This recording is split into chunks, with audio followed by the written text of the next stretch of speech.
T-minus 1 minute.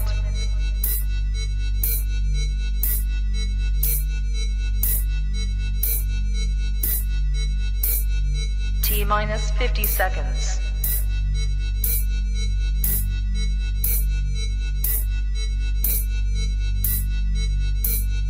T-minus 40 seconds.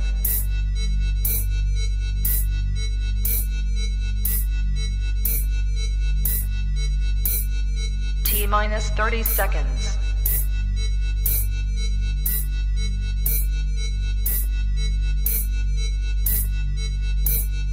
T-minus 20 seconds.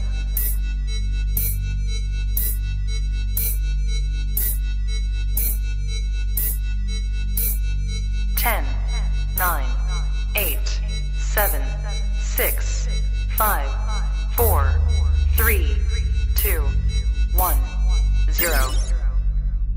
Walk to Westport.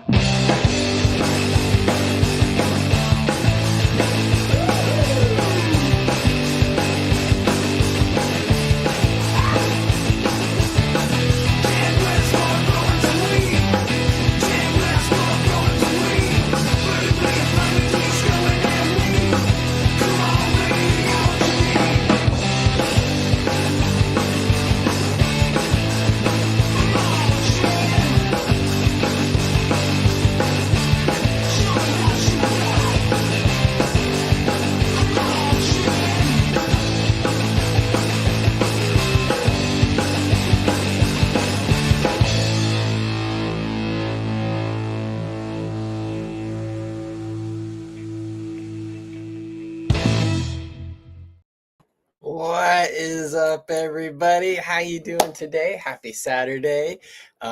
Anybody who was just watching the UFC, it just ended about 3 minutes ago, so we made it on time today. Feel bad for anybody watching that slop, but yeah, guys, thanks for joining today. You know, last week I was going through the Lightspeed Steve seed collection, really busy, preoccupied. Today you guys get the attention. So I am here to watch chat. I am here to answer your questions. We can talk about growing, but you know, as they say, I came here to chew some bubble gum and give away some seeds. And I'm all out of bubble gum. So let's give away some seeds. What do you guys think about that? We're going to be doing that today for this first hour here. We are going to start. And again, guys, this is US only. I do apologize. If you are international, though, you can get the no joke. You just have to go to dagga.garden. I'll pull up that website here in a second, but it's DAGGA.garden. But yeah, so US only. First one, and anybody in chat, if you could tell me where that quote is. Well, the original quote is, I came here to chew gum and kick some ass, and I'm all out of gum, but I don't want to kick any ass. I want to give away seeds. So I changed it. But if you guys can tell me what movie that was from, I would be super impressed.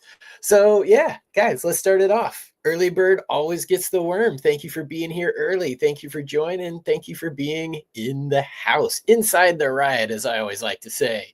We're going to give away a pack of no joke. Oh, this guy.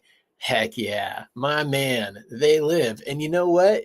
You have already just entered yourself into the seed drawing because the magic word is they live. So if you guys would like to play for a pack of the no joke, I almost said Westport Posse. If you'd like to play for a pack of the no joke and you are in the US, type they live into the chat box there. So yay, and good call, good catch. I'm glad someone knew that movie because cult classic. John Carpenter, I don't know who's like film fans here or not, but yeah, John Carpenter makes some of the like best, most horrible movies ever, and They Live is one of them. You guys might be familiar with Shepard Fairey or Obey Giant. He pulls a lot of inspiration from that movie, and if you're familiar with his work and then you actually watch that movie, you'll be like, whoa, wait a minute, obey, consume. Those are all kind of lifted from the movie. I don't know why I just held that up again. No joke. So yeah, you guys in the US, if you'd like to play for the no joke, just type "they live" into chat. And again, thanks for being here early. Thanks for hanging out on the Saturday sessions. So again, this week I wanted to, focus, and I'm going to have a rad guest next week, by the way. I'm not going to give it away here or nothing, but next week we may be talking to this guy, but very excited for that. But grow questions. Okay, so I want to be able to get to some of your grow questions. And one of the things that I keep getting is recently I posted a video about spider mites. And I had spider mites in flower, man. Sucks. If you guys, a lot of you have watched that video. And one of the questions that repeatedly was coming up is like, well, how did you get them? Heck yeah, Holy Toledo. Holy Toledo is growing the new joke, or the no joke. New joke. Yeah. The no joke doing good, 2 weeks old now. So it's new. Brain messed up there. That happens. Heck yeah, winging it. Put a Westport University slap in the package when I win so I don't have to see a unicorn and 70s failure. Whoa, you just called out Mr. T as a 70s failure. That hurts a little on the inside. Okay, though. I will. I'll put a Westport University slap in there. I always do. With every order, anybody who's ordered from chadwestport.com, if you order the beans, which are available on chadwestport.com, I always try to toss in a couple stickers with each of the orders. So, God, I don't even know where I was going with that. Y'all, you just dissed Mr. T, man. I pity the fool. Damn. Yeah, Derek, thank you. I pity the fool. Okay, I remember where I was now. So I was talking about the dang spider mites in the garden. One question that I saw a whole bunch is, where do I think they came from? Now, just to set the story, and I made a video about this too, until last year, until I brought a Christmas tree into my house, which I do every year, but until I brought that Christmas tree into my house, I had not had a bug for over a decade. Dude, there are certain things you can do, and that's what I'm going to tell you here about where I think it may have came from. But yeah, so that Christmas tree came in last December. Since then, I have had, again, no bugs for a decade, but since then I've had aphids, I've had thrips, and now I've had spider mites. And oddly enough, none of them were ever really on top of each other. It was like, I had the aphids first. That one's pretty easy to control. Didn't see anything in flower, managed that, we were good. Okay, then, about 3 months goes by. 3 to 4 months is usually the window of where you can start to breathe comfortably again. Because even if you treat for, a month, maybe 2 months, you are still hyper vigilant, super aware, every little speck, flake, dot on a leaf. You're like, come on, man, go away. So usually 3-4 months. So it was about 3 months, got rid of the aphids, and then I had thrips show up. I'm like, okay, you guys suck. They're not really that damaging. They're not really that bad. They can vector disease, which is probably the largest concern. Again, you don't want to let anything explode in numbers, but small levels of certain things are all right, so be it. And then I had those, and again, thrips are pretty darn easy to treat for, so got rid of those. Thought everything was smashing, going good in the garden. And then that video you guys saw with the spider mites. So to answer the question, how do I think they got in here? The number one way is typically clones. You get an infected clone from somebody, and a lot of times it's not necessarily it could obviously be on the plant. That'd be really bad. But a lot of times it's in the media or the soil. There's larvae or there's eggs. So you get it, looks good, doesn't have a problem. But then the next 7 to 10 days, as those things kind of hatch, go through their nip phases, get up onto the plant, that's when you start having problems. And that's a perfect argument for why you need to quarantine clones. You could do it with something as simple as a cardboard box, a light bulb, and put it on the other side of the house. But it's important because if you put that right in your main garden area, dude, you could be infecting everything and not knowing it. So clones is usually the main culprit, but I don't take clones. And I haven't taken a clone. I've taken one clone, and this was 7 years ago. It was on our honeymoon. It was my wife's favorite thing. We were at Archive in Portland. I'm like, all right, I'll pick up the purple punch for you. Only ran that about 3 times. But yeah, so I didn't do that. Let's see. I always have to get Mr. Magpie up in here because he is the reason why these can't ship to Canada. Well, actually, not him specifically. I just blame him for everything Canada. It's a Mr. Magpie rule, but he says, you've been slutting up the grow with strange clones, Chad? No, I've not. I don't take in clones. And again, that's another kind of like IPM thing that I practice, knowing how frequently stories come about of like, dude, I took in this clone and now my whole garden's effed. So no, it wasn't that. Here's a couple of things where I suspect, or potentially it could have came in. I like to pass the blame on to somebody else. So I'm going to say it came in on the cut flowers that my wife brought home, which, actually realistically that it probably is the vector for how they came into the house. That's my leading guess. But there's a couple flower farms near us, and she's friends with all the people, and she'll go down and talk to them. And there's one place that sources their material, and it's pristine. I mean, it's just quality, is professional. They're very good at what they do. And so they take these types of things seriously.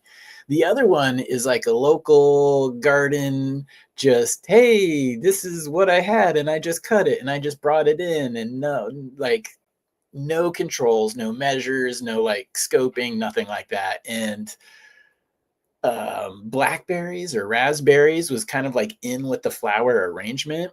And those are kind of notorious for having spider mites. So potentially, realistically, I think it may have come in on cut flowers. And that's a real threat for anybody out there who, enjoys gardening, enjoys flowers. If you bring stuff into the house, you're potentially vectoring things. Like, my wife probably wouldn't be too thrilled if around the top of the vase I just set little yellow trap cards to see if there's anything. But when your other isn't looking, give it a go. So you can try to limit the exposure that way, obviously with your eyes. If you have a scope, you could scope it, or you could use yellow trap cards. That's one thing to help prevent it. The second potential way it may have gotten into my grow area is animals. Now, they're cute, they're furry. You always say, keep your animals out of the grow room.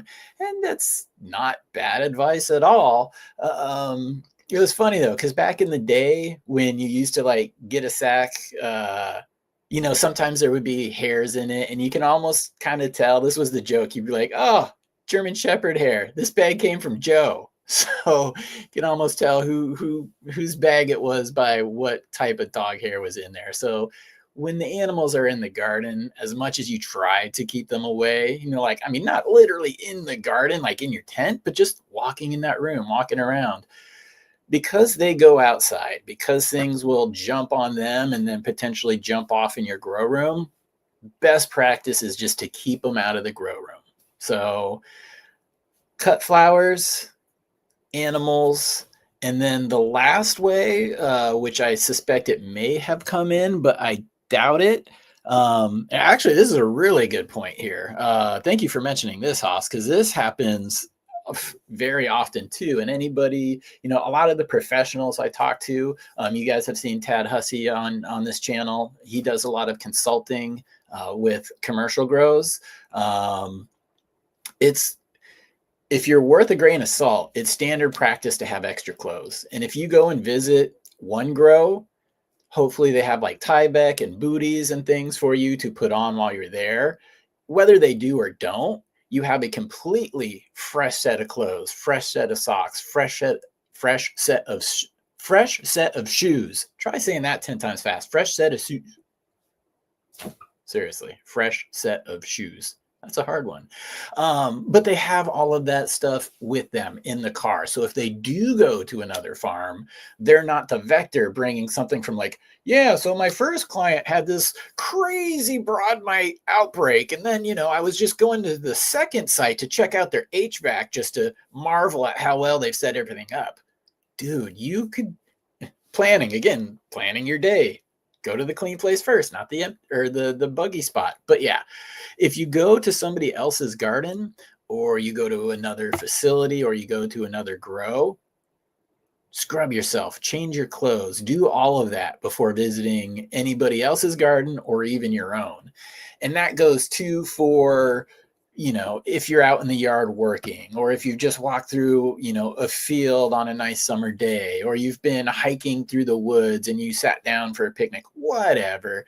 If you go outside in nature, when you get back, don't go directly into your garden. You should ideally be, again, perfect world, you would be showering, you would be changing your clothes, you would be taking everything that you had off, you would be putting it into the wash. But not everybody goes that far. But the one thing you can do is just make sure that you don't do a whole bunch of yard work and pulling weeds or in the garden out there and then go directly into your indoor tents, because that is a great way that people do spread insects and diseases too. Pathogens, spores, they can all hitch a ride. So those things that I just mentioned are called cultural practices. And that is really the base layer of IPM. IPM, integrated pest management, that is your strategy. The cultural layer is your base layer. And that's the biggest thing, because it doesn't cost you anything to do any of these things. It doesn't cost you anything to change your shoes. It doesn't cost you anything to keep the pet outside of the garden.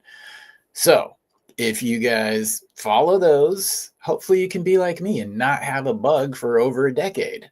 But as you saw, shit happens, guys.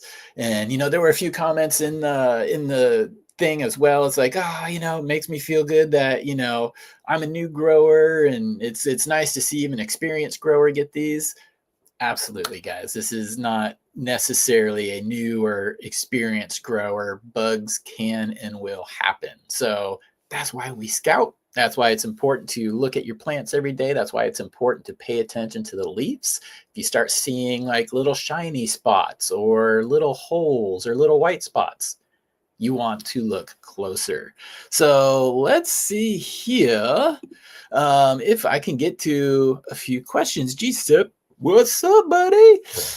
Can we get some companion planting tips to fight against spider mites, since we're on the subject? So yeah, companion planting, the whole concept behind that is you want to set like a trap plant. You want to give whatever the insect that you're having a problem with a sweeter target than your cannabis plants. And inside, I don't believe in doing these. Sometimes it's almost an invitation to insects. They smell what they want in that more desirable plant and they'll follow their way to it. So indoors, I don't do it. But outside, yeah, absolutely. That's not a bad idea at all. Top of my head, I don't have anything. I want to say marigold right now, but I don't even know if that's right. So top of my head, I don't have an answer for exactly which companion plants I would use against spider mites.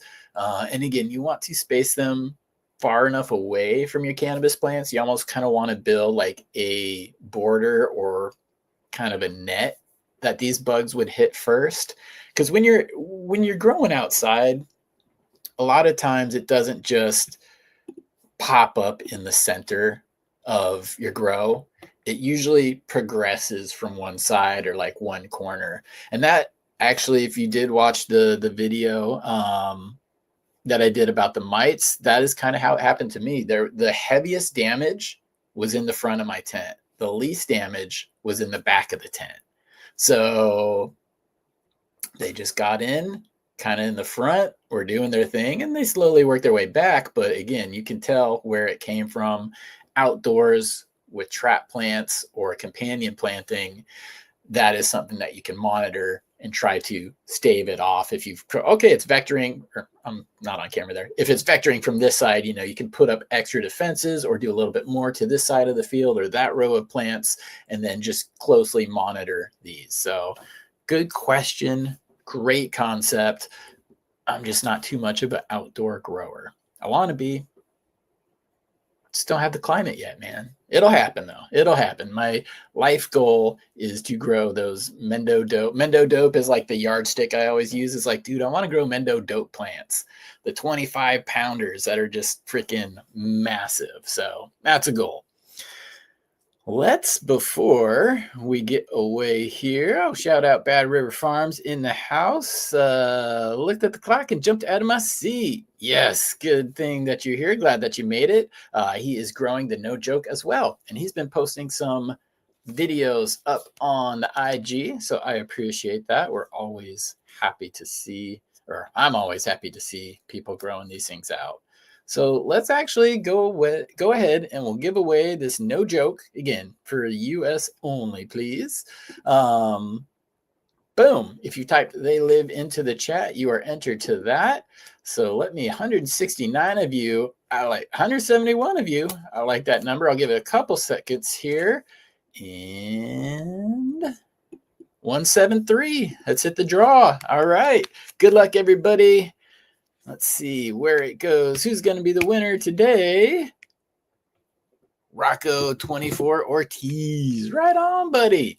If you are in the US, please hit me up. My Instagram and the website is actually down in the show notes. You can hit me through Instagram, preferably email. Email is on the website, chadwestport.com. That's also where you could go to pick up the No Joke. I've got some other merch, got some other things on there, got a couple articles, got some links to videos, find out a little bit more about me.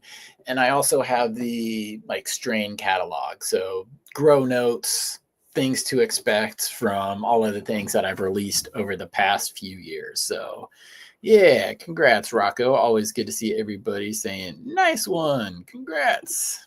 I always like to do that too. I don't always win.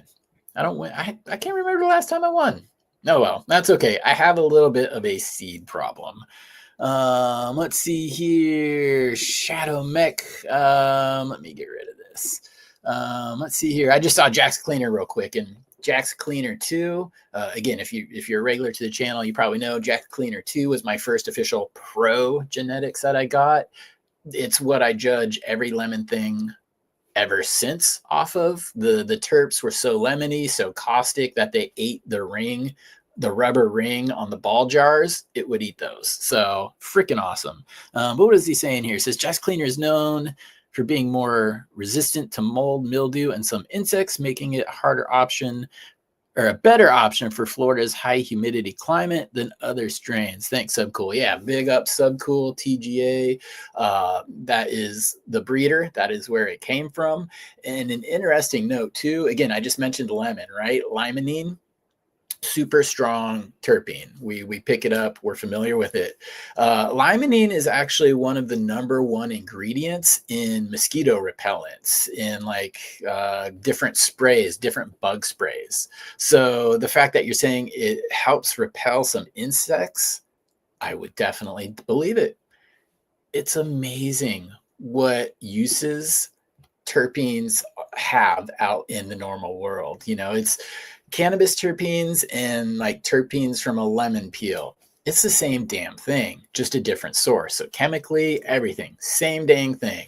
It's just the source that's different. So a lot of terpenes have been studied because they're used in so many household products. It's this thing called, funny enough, it's called grass. They all have to pass grass, but it's generally recognized as safe grass. So any terpene that you have a question on, you can find detailed information, which is awesome. My favorite person for cannabis, though, is always Dr. Ethan Russo. True Terpenes, kind of leader of the pack there. So we're coming up on 2:30 already. And, like I said, last 2.5 hour show, I want to keep this to about an hour. So I want to keep this to about an hour. We'll see if I do that. But I have two other packs of beans that I want to give away today.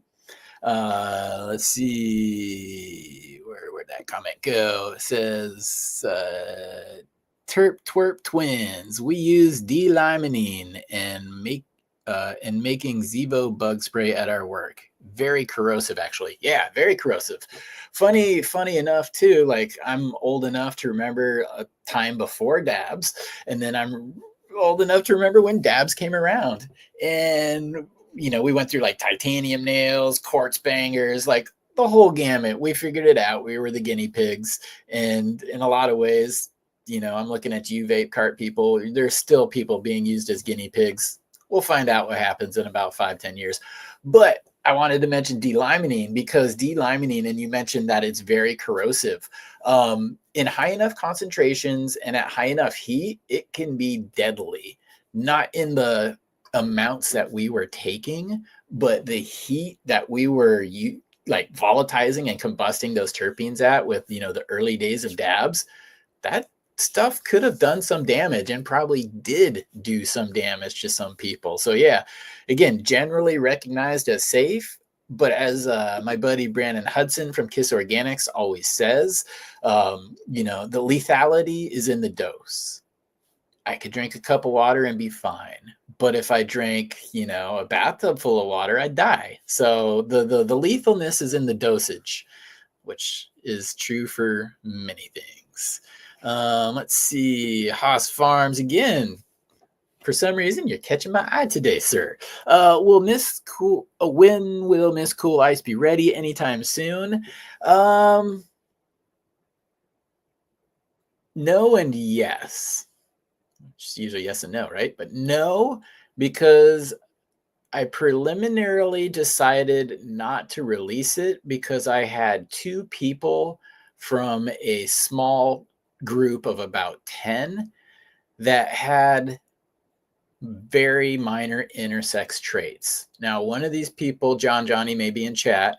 I said, clone it, grow it out again. Let me know what happens, because he's down for anything. And he cloned it, has grown it, I think, and had 2 or 3 harvests since. Never had the problem again. And sometimes there's that just like epigenetic, there's that like memory, and this is bro science right here, guys. So let me put on my bro science hat real quick. Sometimes, and this is just my experience, sometimes things that were grown a certain way or grown in a certain environment, when you take that seed and you grow it out in a different way or a different environment that first round, it may have a tendency to be like, what's going on? Not very common, but I have seen it in the past where that first round, you'll get maybe like 2 or 3 little male sacs, not a true herm. It is a hermaphrodite, but not a herm in the sense that every branch, every node has both sexes. So it may have just very, very slight intersex traits that first time. And then I was like, dude, this thing was so good. One of the things I brought back from Amsterdam, actually. And then I grew it out many, many times. Past that, never had the problem again. Now, that wasn't something that I worked with. It wasn't something that I bred with because it's there. Popped out fairly easily on that first time, but it never showed up again. So I say no because, again, bro science hat is off. I said no originally because, again, 2 instances out of a small group. One went away. The other, I don't know if they ever cloned it. But now I'm getting a whole bunch of feedback, which is what I was hoping to get this entire time from people. But I didn't get much feedback off of the 50 packs that I had sent out. Again, I really was hearing from about 10 people, and those were the people who I kind of gave, who are normal testers, regular testers. They got them before I even put out the testers. But now I'm getting all this feedback, and I'm getting all these really cool pictures. So I'm thinking of something special here. And spoiler alert, I may be doing a Patreon soon, very soon. And one of the perks for people there is access to certain things. Miss Cool Ice is going to be one of them. So no, I don't think it's ever going to make it up onto the website. Yes, I do think people will be able to get a hold of it in the future. Again, they'll still be going out as tester packs. It'll be great to get some more information on it. But yeah, it's possible. And I'm looking at opening the vault, and there's a whole bunch of fun things that I'm hoping to do. So yeah, stay tuned. How are you going to find out about that? When are you going to find out about that? Well, the best way to find out about that, guys, is if you go to chadwestport.com, sign up for the newsletter or the email list, whichever it is. That's how you're going to find out about all this stuff, because I won't be publicly announcing it. It's going to be limited. There's only a certain amount of spots. So if you're on the mailing list, you know. If you're not, you don't. But yeah, my brother DP in the house growing. Actually, I got the sticker right here. He's growing the No Joke. Very stoked to see him do that. But you guys might also recognize his handiwork here. He is the artist behind the Mean Muffin sticker. And Mean Muffin, again, that's something that's probably going to be coming out on that Patreon only thing. But yeah, Mean Muffin is awesome. Again, it's got the little woo symbol. He's got eyebrow tattoos that say cookie free. How do you make an F? Does anybody know? Can you make a gang sign like an F? Are there any gangs that say F? The Frankfurters? I don't know. How would you even do a gang F? I mean, I could do gang signs, but no, because you need the cookie free. I don't know, guys. If there's a cookie free gang sign, please send it to me, because I'd love to flash it. Okay? Because I'm that gangsta. No. All right. Let's see here. Test seeds. Let's see. Chronic Wonders says test seeds are perfect for imperfect growers because they stress test them for the breeders. Exactly. I get a lot of people that are like, oh, I've been growing 20 years. I grow this way. I see pictures of their garden. It's always freaking gorgeous. And yes, I do get those people beans. But realistically, I'm looking for new growers. I'm looking for growers who maybe don't necessarily know what they're doing, or maybe they have a limited experience, because those people are going to do things that maybe I don't think of, or maybe some of the other growers don't test for. So yeah, that's honestly typically who I look for, because the results will vary, but there's really only a few key things that I'm looking for. Obviously, the plant morphology, biggest thing is intersex traits, and also the profiles and the pheno expressions. Those are really what I'm looking for. And you could be a great grower or a not so great grower and still answer all those questions to me. And it's interesting. Whether it's grown great or grown poorly doesn't drastically alter a profile, but it definitely mutes it. So, and I've experienced this, even with the Westport grape juice. I've been growing that for years. So I've got many, many, many rounds of growing that plant. And there's been most of the time where things are great. There's also been a few times where I don't know, I went on vacation or something, and the profile was the same, but it was just a little bit muted. So that's a big thing that I think people who get into breeding are not appreciating fully.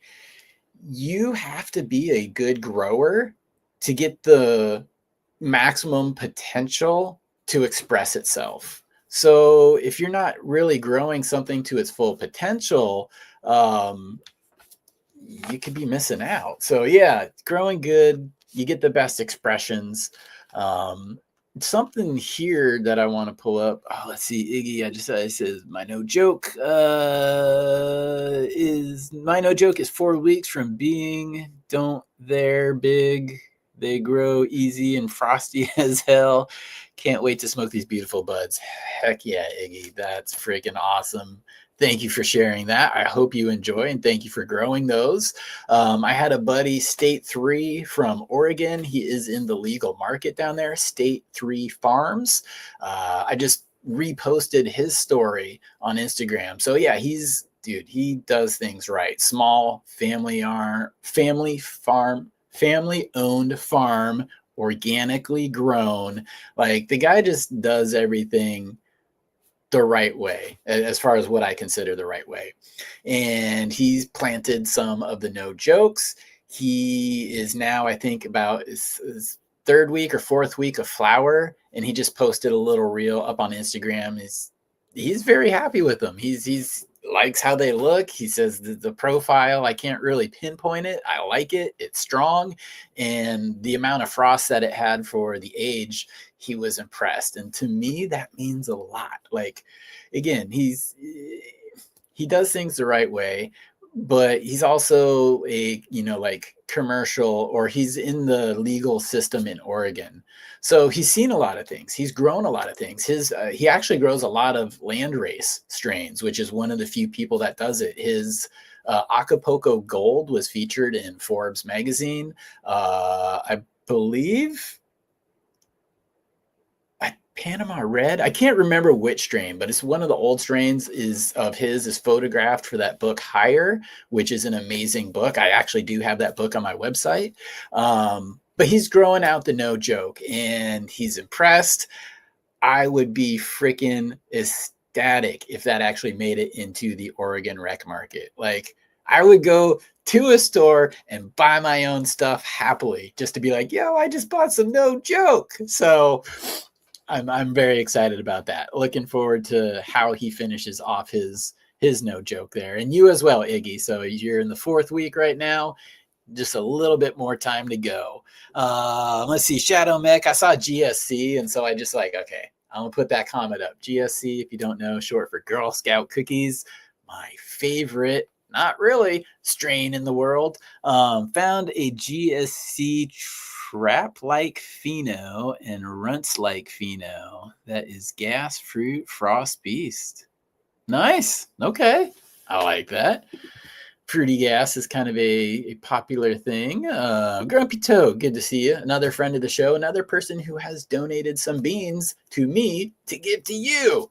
And always appreciate that. So big shout out, and I'll get away to the next bean giveaway here. But let me read this comment. He says, I've got 2 Westport posses in my tent at about 4 weeks. They are twins like Schwarzenegger and DeVito. Excellent movie reference there, my friend. And twins, like, if you guys watch the movie Twins, they don't look alike. So yeah, the Westport posse has about 5 distinct phenos that you're going to get. The most obvious one is the Tuckley pheno. I'm currently growing one of the Tuckley phenos in my V-Grow. I've got a video series going on that. And then the Westport posse. It's been sold out for a while, guys. I am in the process of growing the plants that will be reversed and pollinated to create more Westport posse. So hopefully in another 5 months, ish, there will be more Westport posse as well. So I'm happy for that. People have been really asking for that one again. So I'm stoked. And again, I keep my keepers. That's why they call them keepers. But yeah, I keep them. So the things that I have been putting out are things that are going to, be available. Something like the Mean Muffin, though, the parents that I used I grew them out separately. I said, yeah, you're cool. I might try something with you. So I grew them again, and then I grew them again and made some beans. So those are one and done, though. I wanted to use these actually as a stepping stone in a process. I'm trying to work towards something that's a little bit more gas, a little bit more funky. The Mean Muffin, how this came about is, the Mean Gene matchup that I use. It's a Lime 1 crossed with his Cherry Limeade F5. That made the dad on this. That made the dad.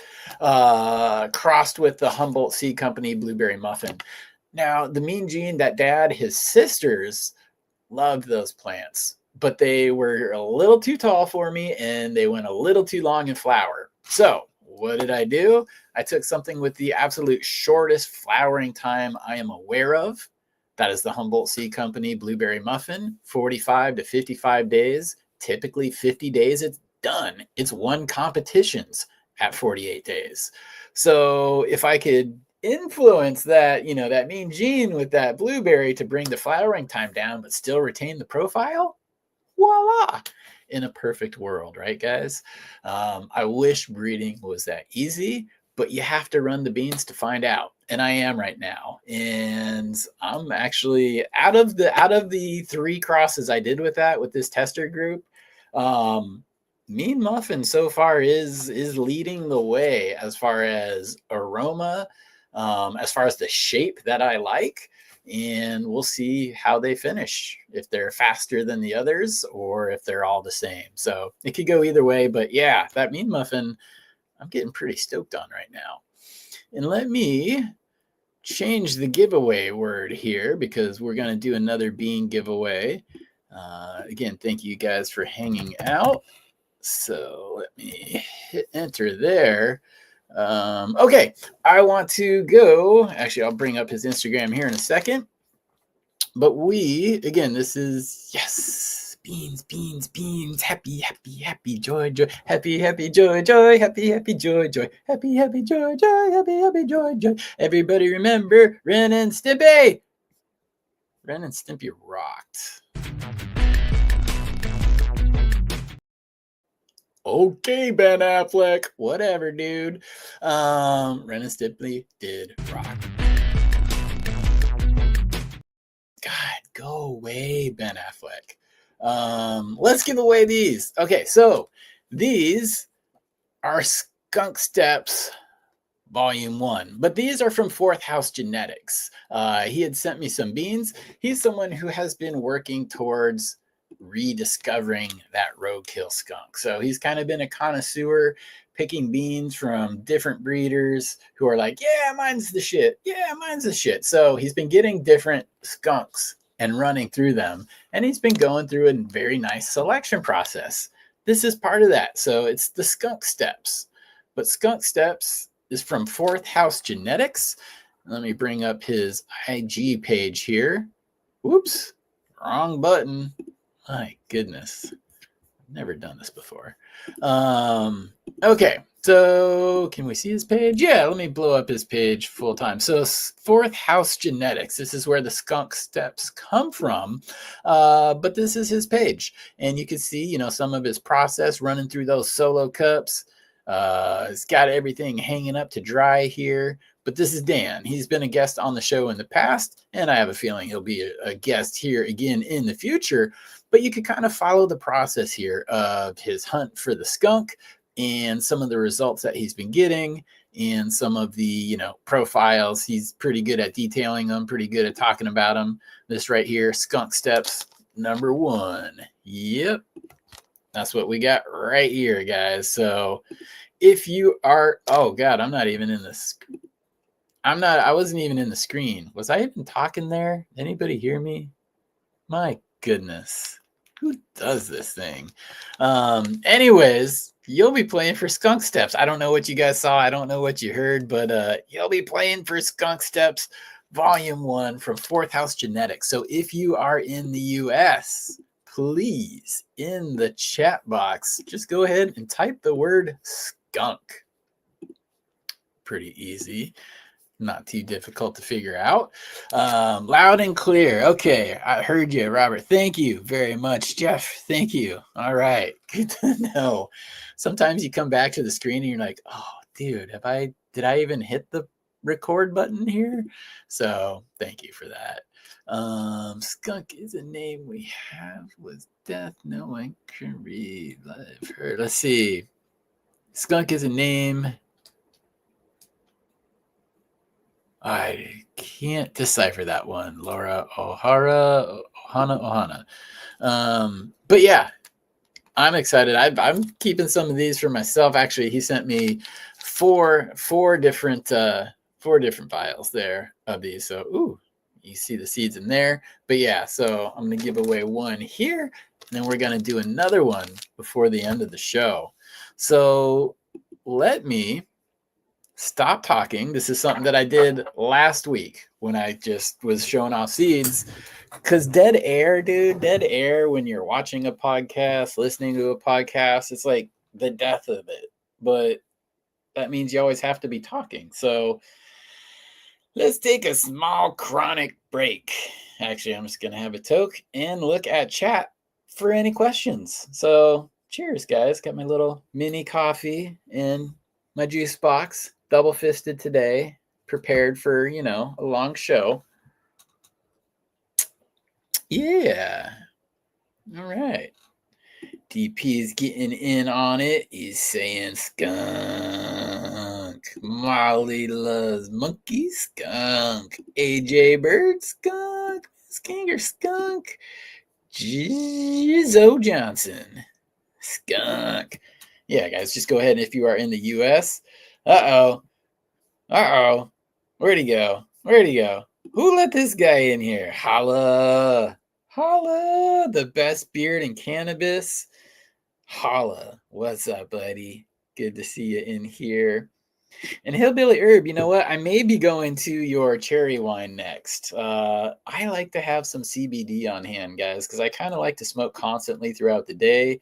And sometimes if I do that with just high THC strains, I'm in my chair more than I should be. So I like that CBD, man. Mix it up. High Plains Bud up in the house as well. Man, Manny Fresh Buds, Beekeeper. Lots of folks in here. Laura, yay, good to see you. Steven, Terp Twerp, Thomas Cooley. What's up? Hit that like button. Yeah, guys. So that's kind of what we got going on. Let's see here. Let's see. Hillbilly Herb says, literally trimming cherry wine right now. Yes, it is harvest season, folks. So enjoy Cherry Sour Patch Kids Vino. God, that sounds good. Yep, CBD. I like just, CBD. It does affect me. Like I do notice a shift in my perspective, in my outlook. If I just even do it as first thing in the morning, but it's much more mellow, so I enjoy that. Wow, hi dog. That sounds great. It says grew a house of skunk last year, 8 different kinds. Skunk and cheese was my favorite. Man, that thing would smell. Sound good. Dro grown. Everything. Yes. Says, does no joke have a good resistance to mold and bud rot? Yes, it does. Nothing is bulletproof. There's always conditions that can contribute to it. Sometimes, like, in my head, I'm stumbling here because it's like depends indoor or outdoor. Sometimes outdoor, a lot of like bud rot can be caused by the caterpillars because they bore little holes into your weed, into the flowers, but they leave the little poop. And that's typically how you find them is you usually find little black dots on like a leaf down here and you look up, you're like, oh, dude, there's a little caterpillar hole right there. But that poop is what starts to decay and mold. And then that sometimes because it's inside or very close to the outer edge of the bud, that can lead to a little bit bud rot. But yes, in general, it is very good against powdery mildew and bud rot. Again, mention him again, Brandon from KIS Organics. He lives in the Pacific Northwest where I do on the west side of the mountains where it's very rainy, very foggy. I've had like 50 million inches of rain in the last 24 hours, but he grew the no joke outside in a patch of like squash and pumpkins, things that just are littered with powdery mildew. He grew multiple strains out there, and the only 2 things that were unaffected was one strain from Crockett, and then the no joke. Those were untouched, unaffected, full harvest. Yeah, so they're pretty good.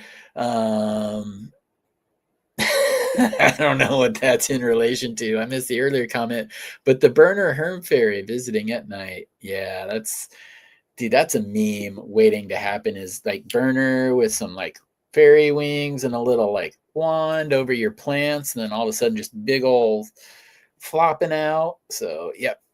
All right, question. Thoughts on breeders who say putting immature plants into flower too soon can cause intersex traits? Um, it shouldn't.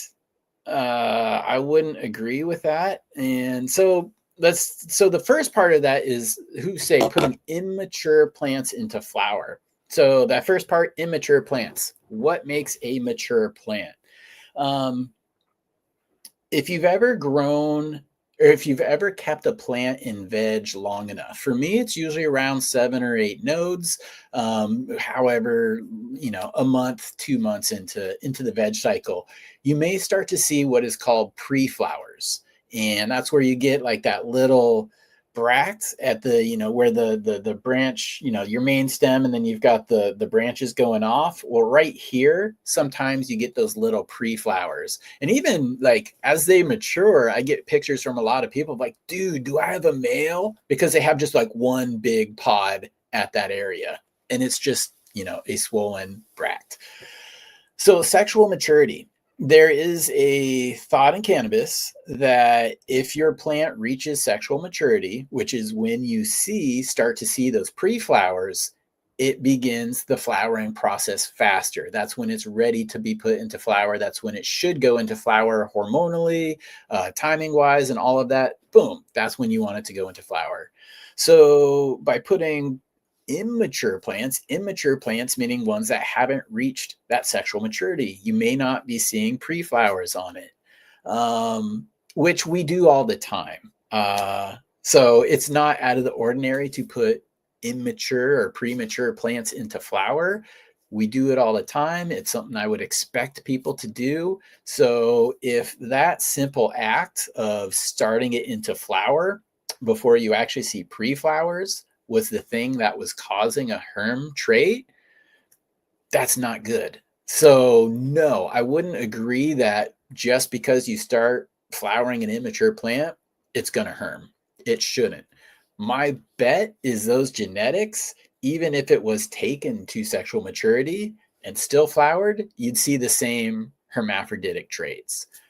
Always going to be exceptions, guys, but in general, as a rule, that's kind of how I would look at that problem or at that question. So thank you, Thomas, for that question. It's a good one. But yeah, putting immature plants into flower too soon can cause intersex traits.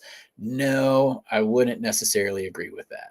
I think that would be just strain dependent. So good question. And again, thank you for putting question in front of it. That helped me see it a little bit easier. And Jeff, thank you for tagging me in here. Unfortunately, guys, you know how when you're in YouTube and you tag somebody, it highlights your name for you. So you're like, boom, eyeballs right to it. It doesn't do that on my end in StreamYard. So I don't automatically see everything that I'm tagged in. But the question here is, what is the cross genetics in the no joke? No joke. So the donor is the Westport grape juice. I reversed the Westport grape juice, and the receiver is Kool-Aid Man.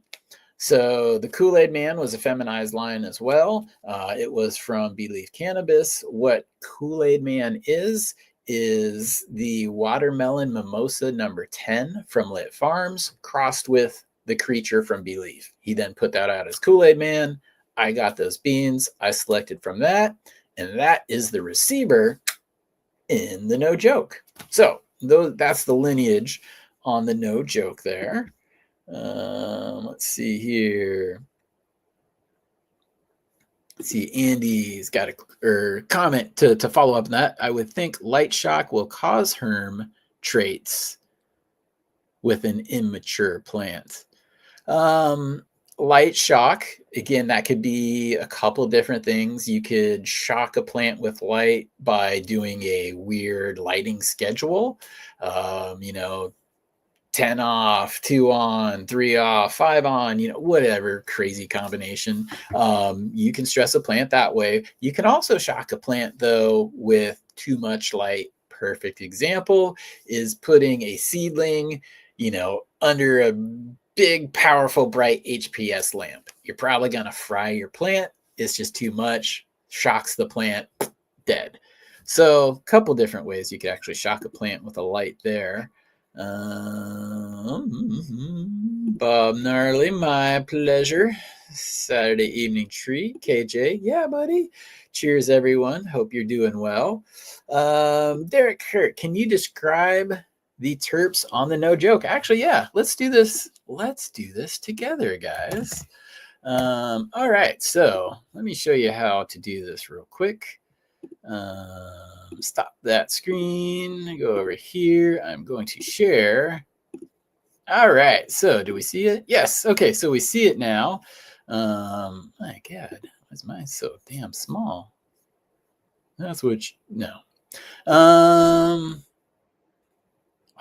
Okay, whatever. Anyway, so we're on the website, chadwestport.com.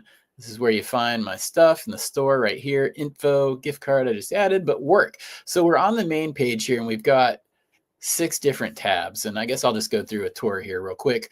The first one, though, is the Twin Peaks strain catalog. We'll go through that here. That's where we'll find it. So professional writings, I've, done many pieces for ILGM, Sensei Seeds, Skunk Magazine, Popper Pot, videos. There's links to a bunch of my shows. Danny Danko there. JJ, Mila, the Hash Queen, Frenchie Cannoli's wife, Kimberly, Masonic Smoker, Brad from Raw, Rosted Jeff, Adam Dunn, Tommy Chong. Those are some of the pictures up there. Discount codes for different companies. Ask me a question.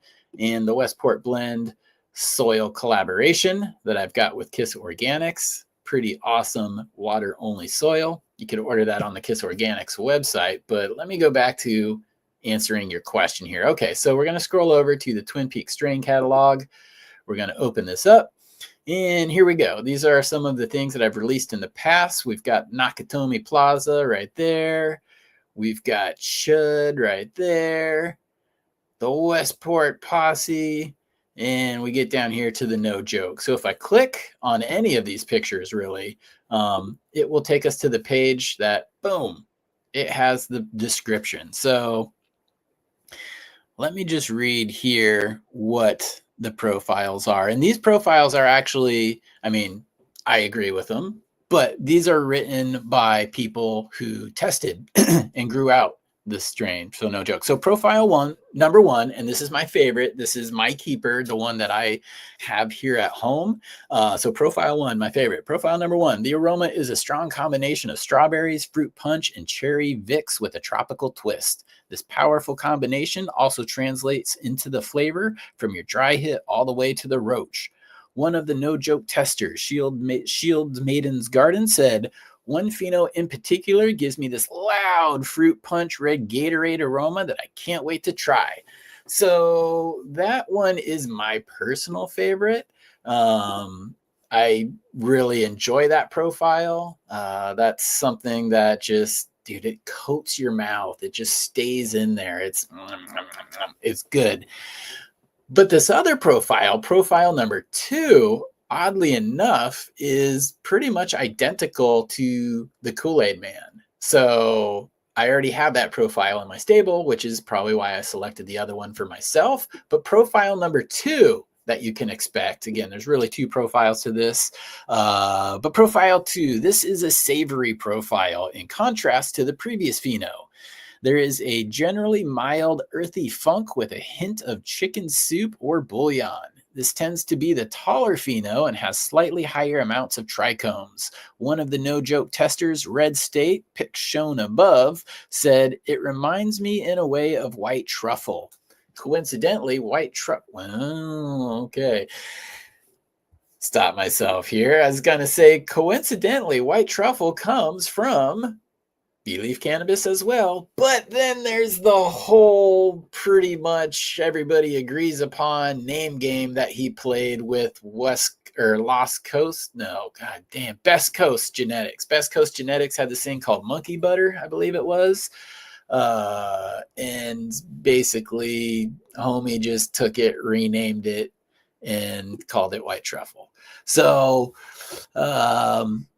it's not surprised that you say it tastes like that because they're from the same breeder. But the same tester, there was also another tester. I haven't seen you in chat today. You may be in there, but he won a Growers Cup with it of this number two pheno. And I've had other people come up and say, I really enjoy that pheno number 2. To me, it personally tastes a little bit like, or it's a little bit like chicken bouillon or chicken noodle soup, like Campbell's chicken noodle soup. When you open the, fuck, man, my screen here is just so fucking not right. Sorry, guys, it's distracting the heck out of me. Anyways, okay, so when you like crack open a can of chicken noodle soup, you get that initial whiff. That's, to me, what it smells like on the plant. That translates into the flavor as well. But I really loved this cut, and I actually sent the cut back to the breeder because I was like, dude, I found some serious fire in here. You should probably have it too. Promptly went up on his $2,500 clone menu. But he's like, what are we going to name it? And I was like, dude, just call it the orange chicken pheno, because it does. Again, it has that like chicken kind of profile, but there's a little bit of orange in the flavor. So I was like, yeah, call it the orange chicken pheno. So that's where we got it. But yeah, so that's the number 2 profile. And there's really, again, 2 profiles on that. But in case you guys were wondering, yeah, just head over to, chadwestport.com. You can find all of the strain information here. Again, here's the Westport's posse, the different, the 5 profiles I mentioned. You can also watch the test grow that I did of either of these plants, but more specifically the Westport posse, because you see start to finish what the 5 different phenos look like, their bud type, their profiles, their effects, kind of try to break it all down for you. And then, yeah, the Nakatomi Plaza sold out long time ago. Chud sold out long time ago. Those might be some vault things that get onto the mysterious Patreon that I'm talking about. So, yeah, you guys, if you're on the mailing list, you'll hear about that soon. But let's give away some beans. Where am I at? I'm already at an hour for this show. My goodness, folks. I talk a whole bunch, don't I? Answer is yes. I'll answer that for you. It was rhetorical. Okay, so if you are in the US and you would like to play for a pack of Skunk Steps Volume 1 from Fourth House Genetics, just type skunk into the chat box there, and I will go ahead and pull up a winner here. And again, if you are a winner, just please hit me up on Instagram. That is links down in the show notes, or go to my website, again, chadwestport.com. And if you go to the info page, scroll to the bottom, right there is the email that you can hit. Right there is also, I believe, the email sign up for this. So yep, you could get in on that. That'd be a great way to hit me up. And Haas Farms, I don't know, geez, for some reason, Haas Farms, your name is just sticking out like a, I don't know, not a sore thumb to me, because you're an awesome thumb, sticking out to a good thumb. But he's wishing everybody good luck. So good luck, everybody. All 234 of you. Let's go. Let's see who's going to be the winner here today. Oh, that was like a slow roll at the end there. Damn. All right. Congratulations, Arnold 2000. Arnold, do you say your name with the accent? No, I can only do like 1 or 2 words, like Choppa. But if I try to string a sentence together, I can't do it. So sorry for putting you through that, everybody. All right. So yeah, congratulations. Please just go ahead and hit me up either through the Instagram or the website email. Yes, he'll be back. I'm that guy. He'll be back. Yep. All right. So I am going to remove that from the screen. I'm going to sit here with you guys. I'm going to have another sip of my dang coffee.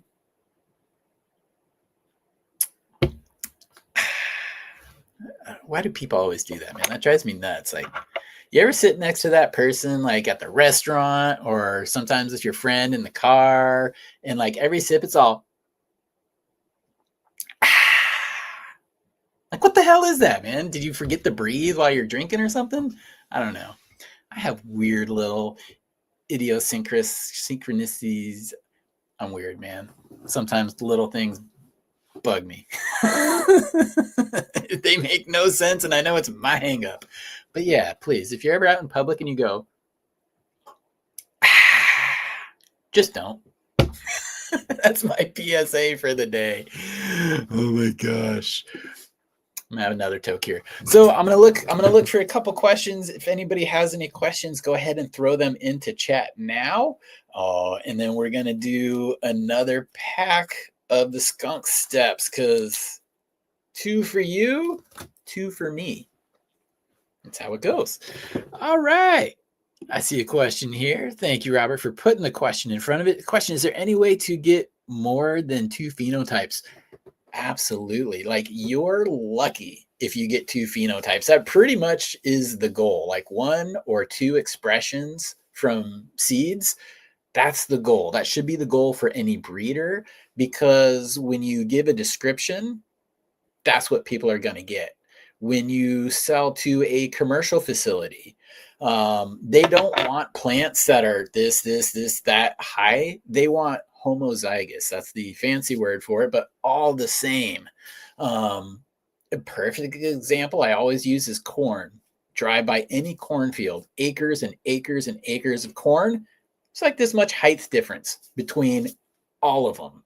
That's the goal. Fewer phenos, true breeding. That's the goal. So is there a way to get more than 2 phenotypes? Yeah, absolutely. And that's usually what people will get out of genetics today, because they're polyhybrids. So true breeding, again, true breeding is exactly that. I plant 100 seeds and 99 are going to be identical. So if you have 2 true breeding strains and you put them together, you're going to have fewer phenotypes, fewer expressions. There's less potentials that they could be. Not many people at all are working with true breeding strains, because they take time, they take effort. And by the time you isolate and just like really get that done, the market is already like 5 trends past when you started working for that particular thing. So yeah, most things we're working with are hybrids or polyhybrids. It's just kind of like a whole bag of things mixed with a whole bag of things. You dump them out and you can get a whole bunch of phenos. So that is typically what you will find. That's typically what you will get. And it really surprised me when I did the self-pollination that I had so many phenotypes of it, because it's the same genetics onto the same genetics. So interesting. But I really do see the lineage in there. Like, I see the grandparents, even that Tuckley pheno, super easy to pick out. You'll tell by the first 2 set of leaves. Again, I've got a grow journal with that one up there, but yeah, it's not a parent of the Westport grape juice, but it's past and it came out and it's isolated. So I thought that was pretty interesting. Shout out to my man, Mr. Jeff P. Do they make them in real cups, Chad? Shoot, he's busting my balls, right? Come on. I just have really big hands, okay? That's what we're going. It's an espresso, bro. I don't know if they have that in your part of the world or not. Just busting balls. That's awesome, Jeff. Much love, dude. All right, let me keep scrolling here. Do I know anything about Black Domina? Thank you for the question, Hodder. Yeah, dude, it's an old Sensi Seeds classic, like 90s seed stock. Fabulous. Fantastic. Hashy, peppery, kind of that 90s weed smell and profile to it, thick buds. But the Black Domina you buy today, not the same thing. Black Domina you bought 10 years ago, not the same thing. Unfortunately, and this happens, seed banks don't always either keep their parents, usually the male, that they made certain things with. In this case, they had. But another thing with different companies in different countries is busts happen. And when busts happen, they tend to take the entire catalog. They tend to take every plant. So even if it was basically, this is all hypothetical, but let's say Black Domina was a combination of A and B. You took A and B, you made Black Domina. It is what it is. You love it. But then the cops come. The cops take A and they take B.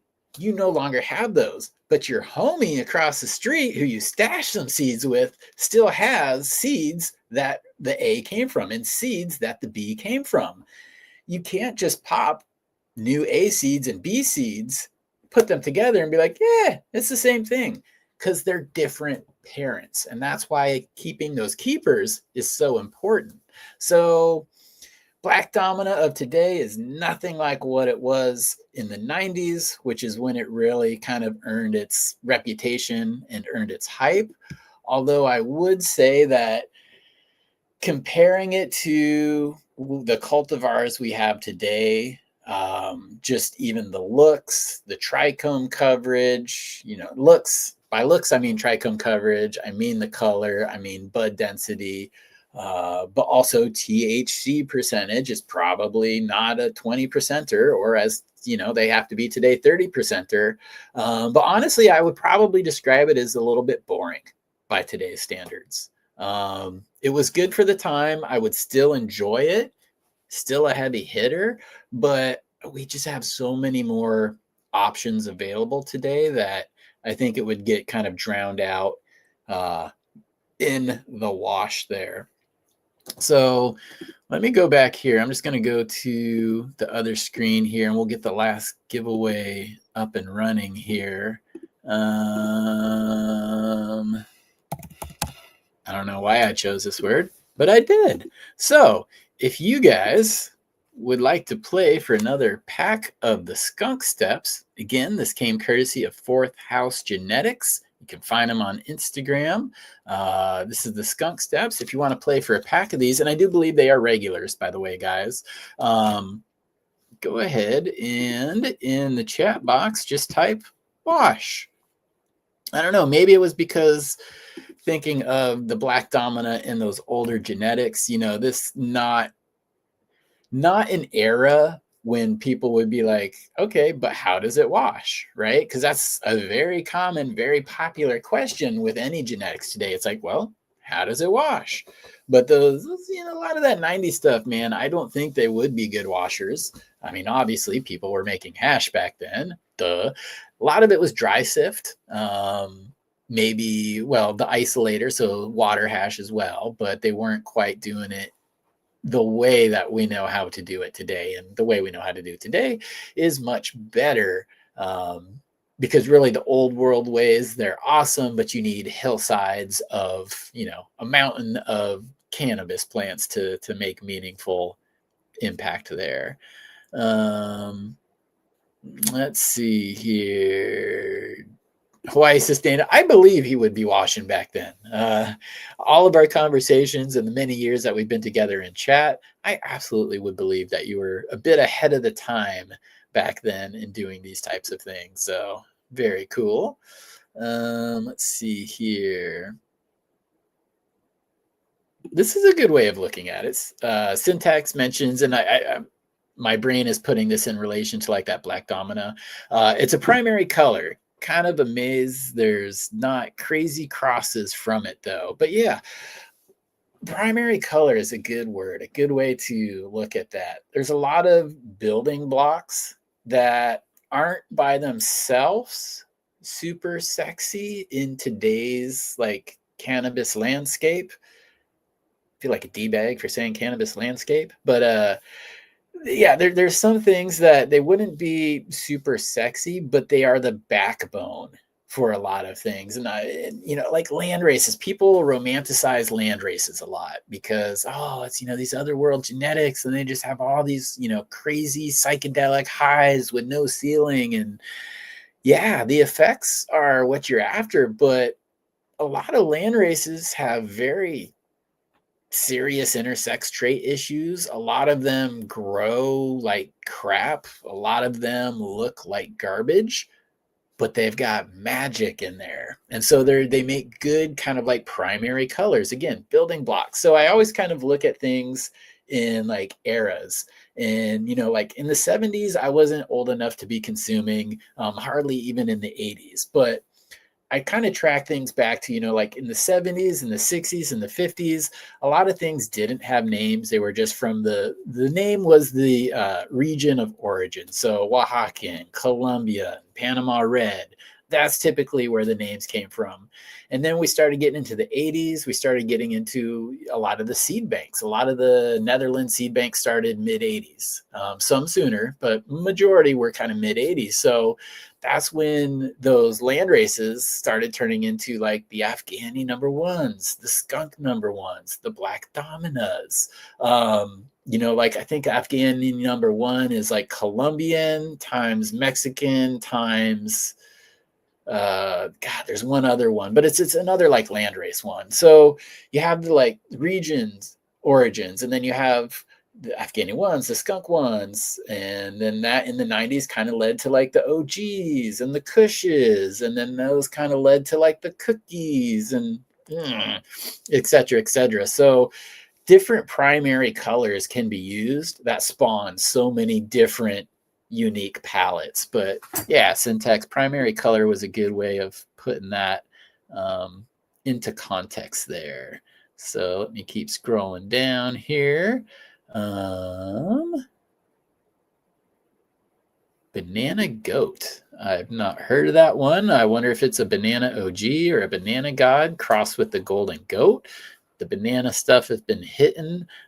Shout out to Masonic Smoker for really kind of bringing those things around. Golden Goat. I always associate that one with Mr. Rasta Jeff from Irie Genetics. And actually, while I'm on it, that reminds me, because I always think of the DGC when I think of Rasta Jeff. And when I think of the DGC, I think Scotty. And then that brings me to Real Growers. So I had these fancy banners in here that he gave me. I figured maybe I'll use them one time. But if you guys like the recharge, if you like the grow dots, if you like the real buckets, there's a lot of things that you guys can go and pick up on the realgrowers.com website. But you save 10% if you use Westport while you're there. I personally use and like the recharge. I've not tried the grow dots yet, but yeah, recharge is my friend and my plant's friend. So if you guys want to save some money on it, you can. And why I'm doing the BSP is blatant self-promotion. Throw that one out there. I just put this one up again, the Westport Blend. We were sold out for a couple of weeks there. Thank you guys for picking up the soil. Thank you for giving it a shot. I can't wait to see all the results. Amend your soil. Continue to use it. This isn't a buy once, one and done. No. Keep reusing the soil. You can amend it. We actually ship a little nutrient pack out with it. You'll probably open the bag and be like, damn, I've never seen soil like this, because we use big fatty pumice in there. We don't use this cheap BS perlite crap. So yeah, it's good stuff, man. But you find that on the KIS Organics website, and it is now back in stock. So we got another batch. It's back in stock. If you want to order it, you absolutely can. So that is there. Let's see here. Let me go back to the comments. Keep scrolling down because that's what brought on my BSP. Kazome, good to see you. It says I was reading about washing in high times in the late 90s and how to use dry ice to make hash as well. Yeah, bro, the dry ice thing. That's been a minute since I thought of that. Very nice. Late 90s is where I discovered I guess blasting, making oils, honey oil. It was kind of called back in the day. My introduction to and keep in mind, like this was the late 90s. I didn't really connect it for about another 10 years. I'm like, oh, that's what they showed me. But I wasn't growing at that point. I never had enough like flour to pull off something like this. So it was just kind of like, wow, okay, that got me really high. Didn't really think about it again, but dude, it's like 10, 15 years ahead of the time, but it was funny. So my first experience to that is went over to this house. It was a dude who just came back from India through Amsterdam, and that's kind of was his thing. I was dating a girl at the time who was friends with him.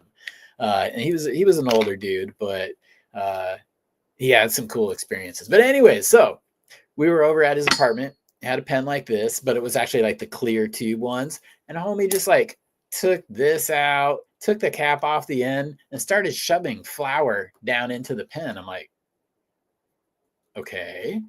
And then as soon as he had this thing loaded, he grabbed, just like that generic butane bottle that you always fill your Zippo up with. It's not like the nice proper butane that people use now for stuff. He just took it and he just spraying it through here, and it's dripping out of the end. And he collected it on this little plate. And as it dripped out, it was like kind of a golden honey color, which maybe is where the name honey oil came from. But it was this, just golden color. And he just left it on the plate. And I was kind of like looking at it. He's like, we'll just leave that sitting here for a while. And, we went about our day, having conversations, enjoying flour and all this stuff. And maybe like an hour later, he went back to the plate. He's like, all right, so we're going to try this now. And he kind of like scraped it up, and it was almost like a fruit roll up. It's like you scrape one edge and it just kind of curls and rolls into itself. And he put it on top of a bowl, and he's like, now, told me how to like hit it, and like, be careful, don't take a big toke, exhale, don't try to hold it, blah, blah, blah, all this stuff. I was high, man. So yeah, I do remember that. And it's just like, wow, it was one of those weird, clear-headed but very high experiences where you don't really realize how elevated you were until you come back down, and you're just like, wow, that was kind of wild. So that was my first experience or exposure to it, man. So yeah, because always has been reading about it since the 90s. Yeah, late 90s is when I first came across it. And that was kind of my story. But again, I didn't figure it out, make the connection for a long time of like, oh, that's what we just did. Okay, this is a good question. So there's a black Afghani out of Michigan that's half black domina that washes crazy good. I wonder what it's crossed with, I'm thinking pure Michigan right now. Okay, never mind. I'm thinking pure Michigan. I got some pure Michigan from, which is an Afghani as well. But I got that from Kazoo. So my brain tripped up there a little bit, but that's always interesting. Homegirl, I want black domina, regular seeds. And again, they were reg seeds. This is way before people were really doing femmes. Now, good luck if you could even find a regular seed from any of the like white label seed banks that do this shit. They're all buying femmes from some other company and putting their name on it. Primary colors, abundant options. Absolutely. I zoned out for a minute. Black hash. Yeah, DP, you've not heard of black hash? Like, that's what all the kids are doing. I mean, they had pink cocaine and now they've got black hash. Bro, if your hash ain't black, it's whack. Just joking. Although I do think that color, judging by the color, is a little bit of a misnomer. It's a little bit of BS. It has caused growers to pull harvest prematurely before it even reaches its full potential because the trichome heads are still clearish and you get a lighter, better color, which consumers think is better. So the color game is there, man. And yeah, Deadhead Red here says 75% of land races are garbage. I would agree to that. I don't know about the exact percentage, but I would say it's a lot of them. Again, they take a lot of work. They take a lot of work to do anything unstabilized, I would imagine. You'll never grow a land race. Yeah, they're becoming fewer and fewer because, burner asshole goes to places like Kingston, Jamaica. It's like, hey, give us all your valuable stuff you've been growing for centuries and I'll give you cookies. And of course everybody wants the Cali weed, so that's all anybody plants anymore. So we're freaking messing up our gene pool there as well.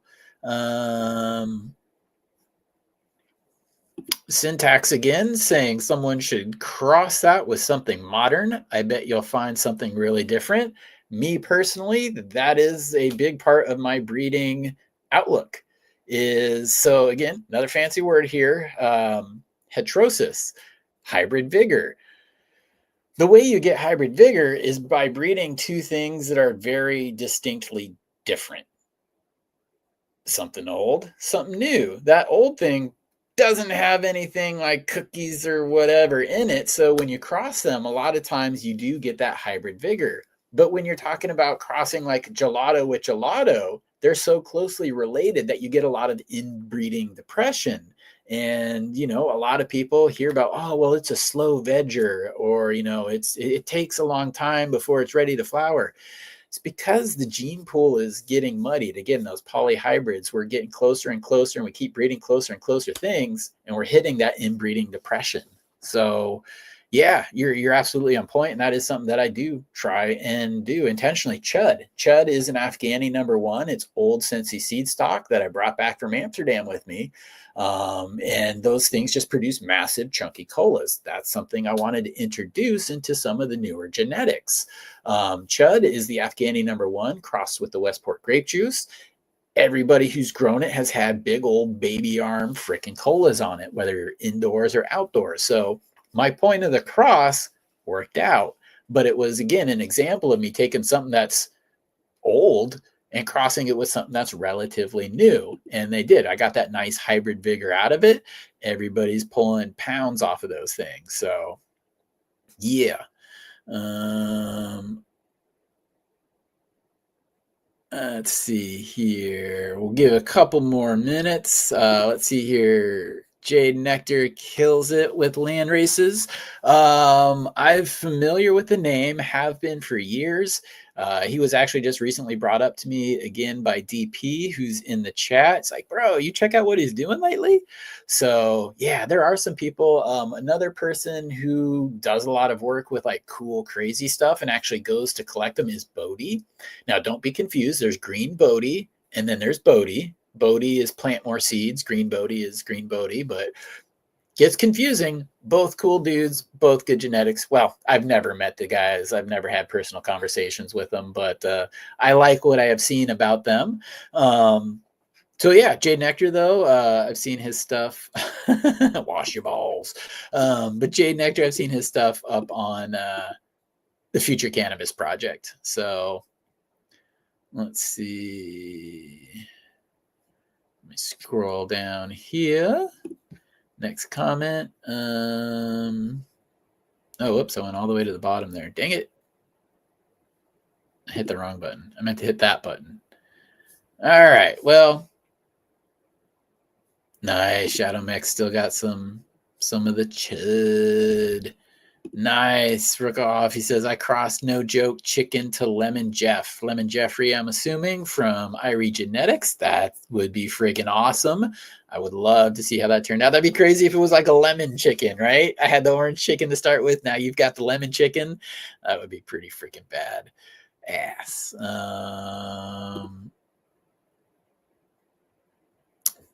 Hi, dog. I want that old school roadkill skunk. Hopefully you're going to be finding some of that in here, in these. And that's what we're playing for right now. If you're in the US, just type wash into the chat. You'll be entered. We'll do the drawing in a second. But yeah, the old school skunk, that old school roadkill skunk is exactly what Fourth House Genetics is looking for, selecting for. That's his goal. Deadhead Dread again. I'm growing one of Cav's Chud crosses. Right on. I wonder which one he crossed that with. Easy Buds. That's awesome. He says, my last bubble hash was purple from my locomotive breath. That's a new one. I like a lot of the breaths one. Motor Breath 15 is one of my favorites of the breath lines. Locomotive Breath sounds interesting. And I'm assuming it's probably pretty purple. It's always cool. Oh, shoot, it's Easy. What's up, Easy? Damn, sorry. I didn't even see you there. Yeah, it's cool when that turns out that way. A lot of times the pigment, sometimes if you're scoping your trichome heads, you can see the purple moving its way up the stalks. And sometimes when you wash, you get some purple hash and some purple water. So that's just awesome. Let's see here. Lemon Tree getting blazed says, I got some Lemon Tree S1 that has skunk in it, hoping the flavor is there. And the skunk really, it goes back, obviously. I personally haven't seen it for over 10 years. And that's actually not seen. I haven't seen it for probably 20 years, but the last time I smelled it was, a little over 10 years ago in the snowboard parking lot. Dude, I tried to find it. I had a full jar of weed. I was ready to give them a full jar of weed for a single nug, but they were long gone. Like that smell just lingered. So yeah, I wish I would have found it, but I have not seen it for such a long time. Question: what do you think about, and shout out Push to the Upside, thank you for the question. What do you think about triploids? I'm growing the Trilogene Seed Sour Remix. Sour D Remix. What do I think about triploids? There's a place for them. I don't grow them myself just because I have other things to grow. Triploid, the whole kind of thing is they're supposed to not be able to be pollinated. They're supposed to grow faster, supposed to produce more. But the main thing here is they're supposed to not be able to get pollinated. And from a commercial standpoint, that is gold. That is a huge problem solver because you can now plant, theoretically, you could plant fields of flower. And even if you don't have any herms, even if you don't have any males, but the farm downwind 10 miles from you does, and that pollen blows onto your fields, you're not going to experience crop loss. So that's the point. The main financial reasoning for why triploids exist, and that's why anything exists, is for financial reasons. So that's the goal. But in practice so far, and I'm just speaking about the Humboldt seeds right now. Not sure about Trilogene seeds.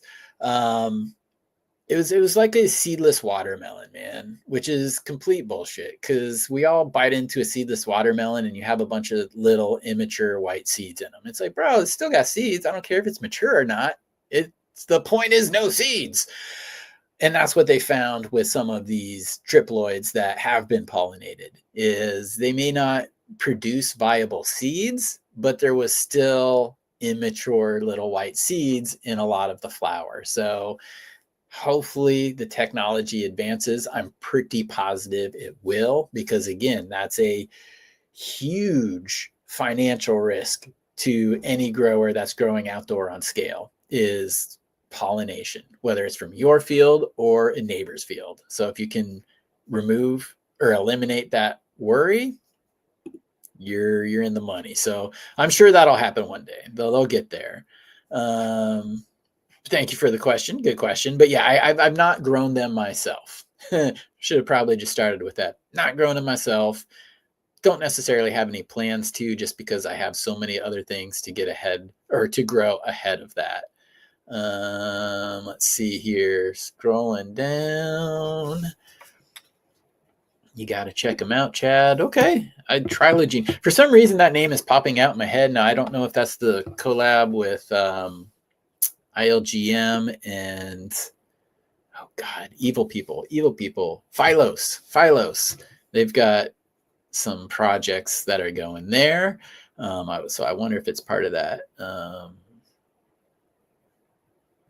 Nice. Okay. Yeah. Jay says Jay blows my mind. Love that he's working old lines. Yeah. You really have to have a passion for it. You really have to have a love for them. And that's, really what we're all about, right? We're just trying to find the best one that grows the best for us to suit our needs. It's what we call head stash, guys. Head stash. You not really commercially viable, not really the popular one at the party, but it hits you right. Head stash, man. So that's the ones you grow for yourself. Let me just scroll through here. It says Masonic has landrace bundles as well. Dude has everything under the sun, which is amazing. And he puts things out at very good prices. So I like that. He kind of breaks through. Rusty is not a fan of Masonic. But, again, one thing that I really like is he kind of breaks the gatekeeper status of, he gets a lot of fire genetics from a lot of high class people, and he just makes them available to everybody, which is cool because a lot of us can't get our hands on some of these things, and he's just putting them out there. So shout out to him for that, man. Again, it's all about spreading the plant. And a lot of love for Jade Nectar in here, which is awesome. Has good videos too, great garden. Yeah, he's an organic grower. He does a lot of really cool things in the garden. I know DP, again, he's the one who recently asked me, he's like, Chad, dude, you know, have you checked this stuff out? So if you're an organic grower in here, that'd be an awesome person to check out. And it's cool that he does have a bunch of videos up there.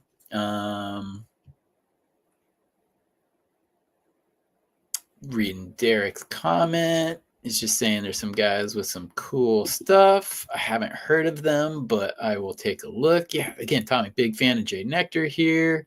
That's awesome, man. So much love for that guy in the chat that says good things about a dude. So I will have to look into a lot more of what he's doing recently. Okay, here's somebody that I usually always mention their genetics. So shout out to Sake Rocket. But he says Hoku Seeds Co. has some interesting old new crosses in order to bring back more minor cannabinoids. Yeah, and that's why I always, you know, if somebody ever approaches me, hold on, dog. My dog really's got to pee. If someone ever approaches me and says, hey, I'm looking for a CBD dominant or CBG, minor cannabinoids, the three names that I tossed out, Hoku Seed Co. is always one of them because, yeah, they do specialize in minor cannabinoids, which for a lot of people, that may be the missing link to your experience. So I encourage people to grow minor cannabinoids and just experiment, see how it works with your body. Try it, you know, like the salad, add, you know, a 50-50 ratio with your THC, and then just start messing with the ratios and see if you get any like difference in effect or the reason why you're consuming in the first place. So good mention there. See you guys talking about lemon pepper chicken. Jodri, says Laura. Yes, he is a man who we have all learned a lot from. Career hustler is his own self-given title. Dude's super smart, knows about the game, been around the world. So just a genetic gold mine of knowledge. So always happy. And he's actually the one where I get the, you know, you can please everybody if you at least have the 4 categories: fruity, floral, earthy, and gassy. He said that years and years ago. I've been saying it ever since. Obviously, there's subgenres, but if you can have something in each of those 4 categories, you're going to keep people happy. Industry sellout. I am very happy to see you typing a 2. We are all in agreement now that American Psycho is not a Christmas movie. So I'm glad to see you come around on that one. Industry sellout. Thank you. I'm not going to type the other one you put. So number 2 it is. You guys saw it right here. He typed 2. Okay, Catman, right on. No joke seedlings are coming along nicely. So let's just cut to the chase here. We got about 400 people in chat.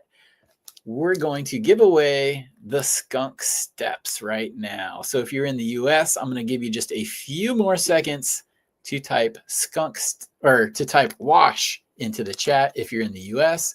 And again, these are coming courtesy of Fourth House Genetics. I'll show his Instagram here again one more time.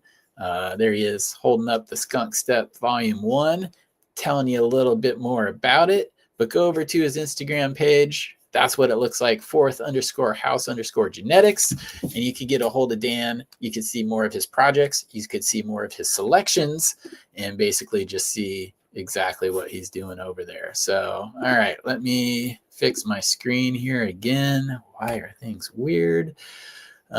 Stop sharing that screen. Let's go to the big screen and giveaway tool. Cool. Okay, so wash. Yep, go ahead, type the word wash in here. Hold on, dog.